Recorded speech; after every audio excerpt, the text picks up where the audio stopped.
BA part second geography की क्लासों में सभी छात्र छात्राओं का स्वागत एवं अभिनंदन।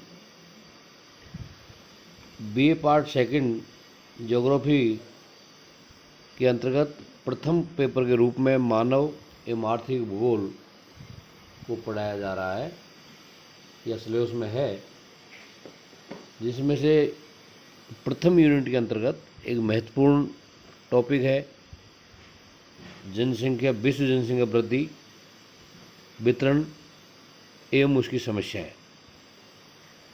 तो आज हम विश्व जनसंख्या वृद्धि और उसको प्रभावित करने वाले कारकों की चर्चा करेंगे।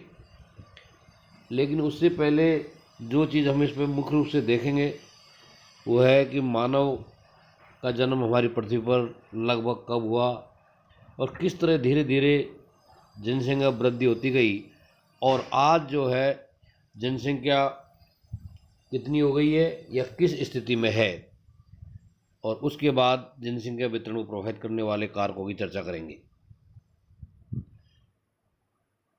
ऐसा अनुमान है कि टर्सरी युग में इयोसीन काल से ही पृथ्वी पर मानव निवास आरंभ हो गया था। उस समय का मानव वन मानुष के रूप में था, जो प्लायोसीन काल तक ऐसा ही रहा, अर्थात जंगलों में रहता था और जंगली जानवरों की तरह व्यवहार करता था। विद्वानों का मत है कि अब से 10 लाख वर्ष पूर्व प्लीस्टोसीन काल में मनुष्य का वर्तमान स्वरूप विकसित हो गया था, जिसे हम आधुनिक मानव कहते हैं। तब उसमें पत्थर के औजारों का प्रयोग करना आरंभ कर दिया था। आरंभ में वे पत्थर के औजार बड़े भद्दे और अनगढ़ हुआ करते थे। उस समय को उष्ण पाषाण काल कहते हैं। उसके बाद का समय पूर्व पाषाण काल कहलाता है।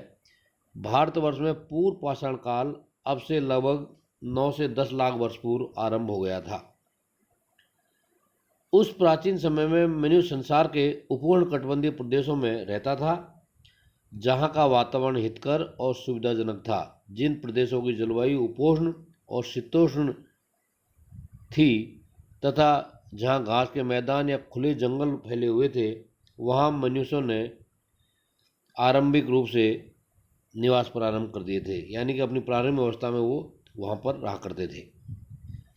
अब से लगभग 20,000 वर्ष पूर्व अंतिम हिमयुग समाप्त होने पर नया प्रस्तर काल आरंभ हुआ।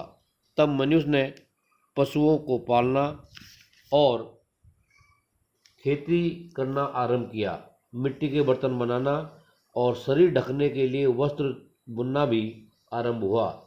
उस समय से पूर्व मनुष्य शिकार करके, मछली पकड़कर और जंगली फल एकत्रित करके अपना जीवन निर्वाह करता था।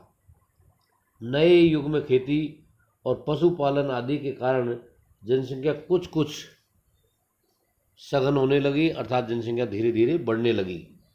नए प्रस्तर काल में अब से 15,000 वर्ष पूर्व मनुष्य अधिकतर दक्षिणी पूर्वी एशिया, मुख्य रूप से चीन और भारत, पश्चिमी एशिया तथा मध्य एशिया के मरुधानों एवं पूर्वी यूरोप और उत्तरी अफ्रीका में रहता था। परंतु उस युग में भी मनुष्य की संख्या बहुत कम थी और बहुत दूर दूर तक बिखरे हुए कृषि के गांव हुआ करते थे। वहाँ पर जनसंख्या निवास करती थी, यानी कि जहाँ कृषि होती थी वहाँ पर मनुष्य रहा करता था। शीत प्रधान ध्रुव प्रदेश, उष्ण मरुस्थल और विषुवत रेखीय उष्ण आर्द्र सघन वन तब भी निर्जन थे, क्योंकि इनकी जलवायु मानव निवास के लिए अनुकूल नहीं है। ईसा से लगभग 4,000 वर्ष पूर्व सभ्यता का अधिक विकास हुआ। उस समय मनुष्य ने खेती करना प्रारंभ कर दिया था, अच्छी तरह से खेती करना प्रारंभ कर दिया था। भूमि और जल के साधनों पर नियंत्रण करना सीख लिया था और गांव के निवासी परस्पर सहयोग करने का महत्व जान गए थे। नील नदी की निचली घाटी में, मेसोपोटामिया में, सिंधु घाटी के मैदान में और चीन की हांगो तथा यांगसिटी घाटियों में मनुष्य की सामूहिक क्रियाएं उसके आर्थिक और सामाजिक विकास के लिए होती थी। उस काल में बहुत से आविष्कार हुए, जिनमें खेती का हल, पहिएदार गाड़ी, पालदार नाव, धातुओं को पिघलाने वाली क्रियाएं और तांबे के उपकरण प्रमुख थे। इसके बाद कुछ सुविधाजनक क्षेत्रों में नगरों का विकास हुआ। यह जनसंख्या के इतिहास का आरंभिक युग था। उस समय जनसंख्या के मुख्य प्रदेश 3 प्रकार के थे: नगर केंद्रित जनसंख्या, सीमांत क्षेत्र तथा चलवासी क्षेत्र। ऐसा अनुमान लगाया जाता है कि ईसवी काल के आरंभ में समस्त एशिया की जनसंख्या लगभग 20 से 30 करोड़ थी। मध्य युग में संसार की जनसंख्या धीरे धीरे बढ़ती गई, परंतु यह वृद्धि एक प्रदेश से दूसरे प्रदेश में और एक काल से दूसरे काल में बदलती रही थी। 17वीं शताब्दी के मध्य से अर्थात 1650 ईस्वी से वर्तमान युग आरंभ होता है। तब समस्त संसार की जनसंख्या 50 से 55 करोड़ के बीच थी। 1750 में जनसंख्या लगभग 72 करोड़, 1800 ईस्वी में 93 करोड़, 1900 में 156 करोड़, 1950 में 251 करोड़, 2020 में 2000 में 614 करोड़, 2010 में जनसंख्या लगभग 702 करोड़ थी और आज यह जनसंख्या बढ़कर लगभग 760 करोड़ से भी अधिक होने का अनुमान है।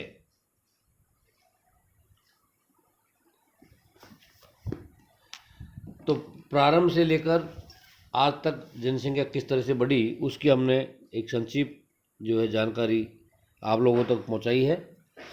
अब दूसरा जो इस टॉपिक का जो महत्वपूर्ण भाग है वो है जनसंख्या के वितरण को प्रभावित करने वाले कारक। क्योंकि समस्त संसार में जनसंख्या समान रूप से नहीं पाई जाती है, कहीं सघन जनसंख्या पाई जाती है तो कुछ क्षेत्र ऐसे हैं जहाँ जनसंख्या बहुत कम पाई जाती है। तो कौन से कारण है जो इस जनसंख्या को बढ़ने और सघन और बिखरी हुई अवस्था में के लिए उत्तरदायी है? ऐसा अनुमान है कि समस्त भूसतह पर विश्व की 80% जनसंख्या केवल 20% भूभाग पर केंद्रित है। शेष 20% जनसंख्या विषम परिस्थितियों वाले 80% धरातल पर बिखरी हुई है।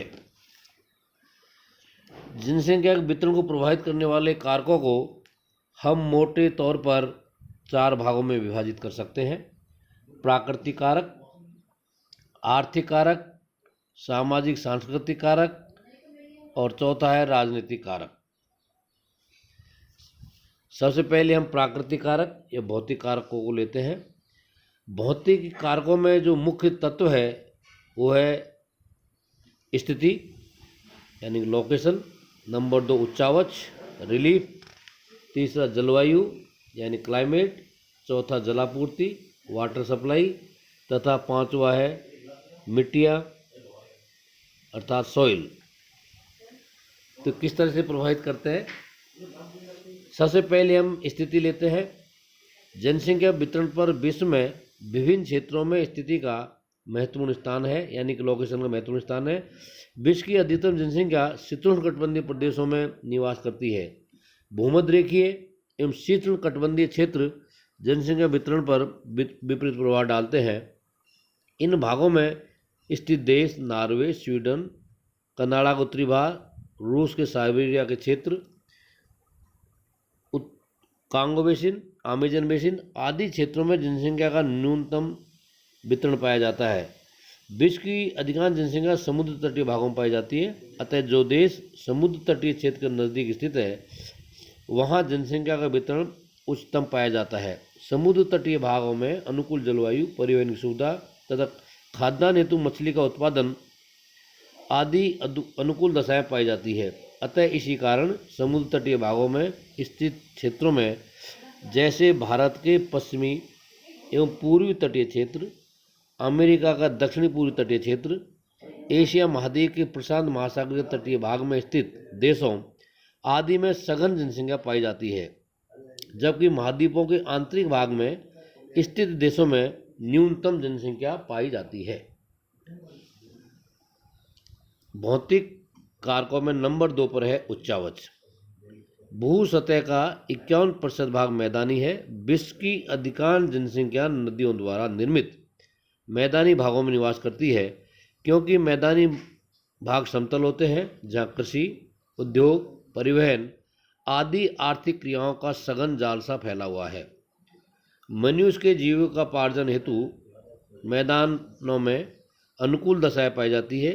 चीन की हांगो यांगसिटी नदी घाटियाँ, भारत में गंगा ब्रह्मपुत्र नदियों द्वारा निर्मित मैदान, अफ्रीका की नील नदी के मैदान, Irrawaddy, Mekong, Menam, Mississippi, Murray Darling एवं दजला फरात आदि नदियों के मैदानों में सघन जनसंख्या निवास करती है। समुद्र के तटीय भागों में निर्मित मैदानों में भी जनसंख्या का वितरण सघन पाया जाता है। इसके विपरीत पर्वतीय एवं पठारी भागों में विषम स्थलाकृति, कृषि, उद्योग, परिवहन आदि सुविधाओं का अभाव, प्रतिकूल जलवायु आदि कारकों के कारण विरल जनसंख्या पाई जाती है। हिमालय, आल्प्स, रॉकी, एंडीज आदि पर्वतों एवं तिब्बत का पठार, अनातोलिया का पठार आदि भागों में प्रतिकूल स्थिति के कारण जनसंख्या न्यूनतम पाई जाती है। अतः जनसंख्या का अधिकतम भाग मैदानों में निवास करता है, जबकि पर्वतीय एवं पठारी भाग न्यूनतम जनसंख्या को आश्रय देते हैं। अर्थात इन भागों में पर्वतीय और पठारी भागों में जनसंख्या कम पाई जाती है। नंबर 3 है जलवायु। जनसंख्या के वितरण को प्रभावित करने में जलवायु एक महत्वपूर्ण कारक है। उत्तम एवं अनुकूल जलवायु वह होती है जहाँ न तो अधिक और न ही न्यूनतम तापमान पाया जाता है। यही कारण है कि शीतोष्ण जलवायु वाले क्षेत्रों में अधिक जनसंख्या निवास करती है। शीतोष्ण जलवायु में मनुष्य की कार्यकुशलता भी अधिक पाई जाती है। यूरोपीय देश, भारत, दक्षिणी पूर्वी एवं पूर्वी एशियाई देश जो मानसूनी जलवायु में स्थित है, संयुक्त राज्य अमेरिका, कनाडा का दक्षिणी भाग, अर्जेंटीना, दक्षिणी अफ्रीका, ऑस्ट्रेलिया का उत्तरी पूर्वी एवं दक्षिणी पूर्वी भाग आदि क्षेत्र अनुकूल जलवायु में स्थित होने के कारण ही यहाँ पर अधिक सघन जनसंख्या पाई जाती है। महासागरों के नज़दीक स्थित क्षेत्रों में महासागरीय प्रभाव के कारण सम जलवायु पाई जाने के कारण तटीय मैदानों में भी सघन जनसंख्या पाई जाती है। इसके अतिरिक्त भूमध्य रेखीय क्षेत्रों में उच्च तापमान एवं तीव्र वर्षा के कारण न्यून जनसंख्या पाई जाती है। अमेजन बेसिन, कांगो बेसिन आदि क्षेत्रों में प्रतिकूल जलवायु के कारण न्यूनतम जनसंख्या निवास करती है। अति उष्ण एवं शुष्क जलवायु वाले क्षेत्र जैसे सहारा, थार, कालाहारी, अरब एवं आटाकामा के मरुस्थलीय क्षेत्रों में प्रतिकूल जलवायु के कारण कम आबादी पाई जाती है। अतः जलवायु के विभिन्न कारक जैसे तापमान, वर्षा, आर्द्रता, पवन आदि जनसंख्या के वितरण को सर्वाधिक प्रभावित करते हैं। वर्षा की मात्रा जैसे जैसे कम होती है, जनसंख्या की सघनता भी उसी के अनुरूप कम होती चली जाती है। चौथा पॉइंट है जलापूर्ति। मानवीय जीवन के लिए जल एक प्रमुख भौगोलिक कारक है। अतः जल की प्राप्ति जनसंख्या के वितरण को प्रभावित करती है। जल का उपयोग घरेलू, औद्योगिक कार्यों, सिंचाई, परिवहन आदि महत्वपूर्ण क्रियाओं में किया जाता है। यही कारण है कि समुद्र तटीय क्षेत्र सबसे अधिक घने बसे हुए हैं, क्योंकि वहाँ जल की प्राप्ति आसानी से हो जाती है। तटीय भागों में स्थित देश जापान, चीन, भारत, श्रीलंका, इंडोनेशिया, संयुक्त राज्य अमेरिका, दक्षिण अफ्रीका एवं उत्तरी पश्चिमी यूरोपीय महाद्वीप के देशों के तटीय भागों में सघन जनसंख्या पाई जाती है, जबकि सहारा, अरब, थार, आटाकामा एवं ऑस्ट्रेलिया के मरुस्थलीय भागों में जनसंख्या के बहुत कम रहने का मुख्य कारण जल की कमी है।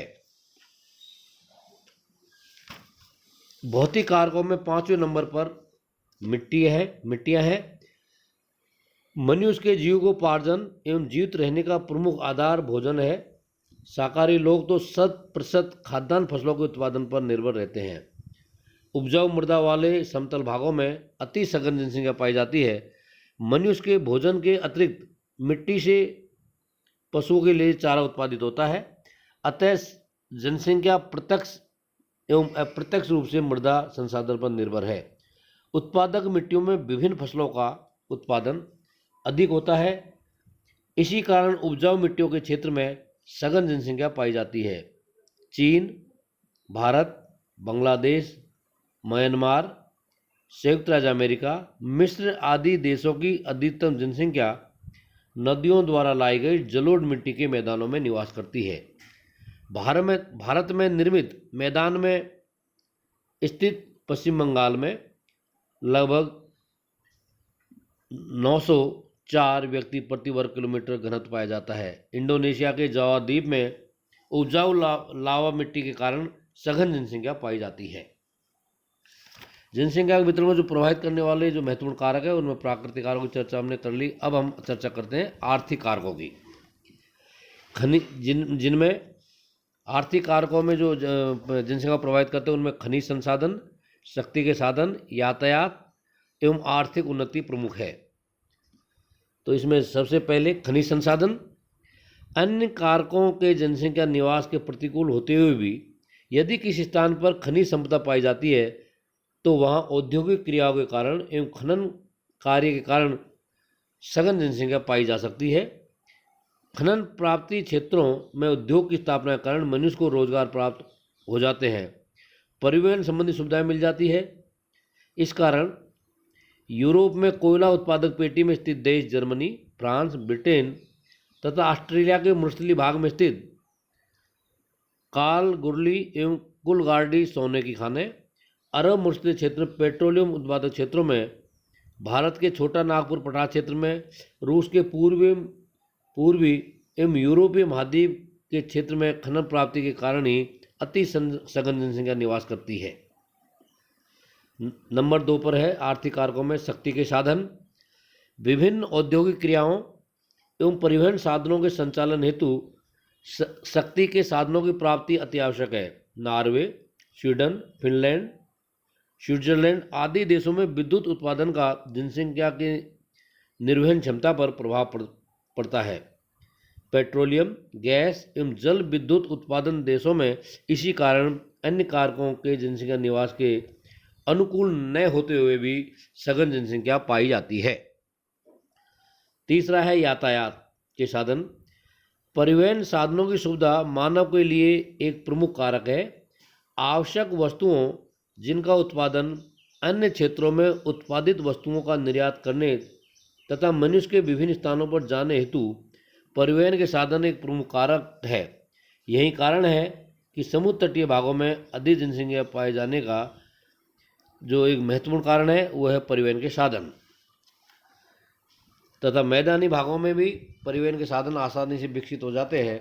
अतः मैदानी भागों में भी सघन जनसंख्या पाई जाती है, जैसे भारत के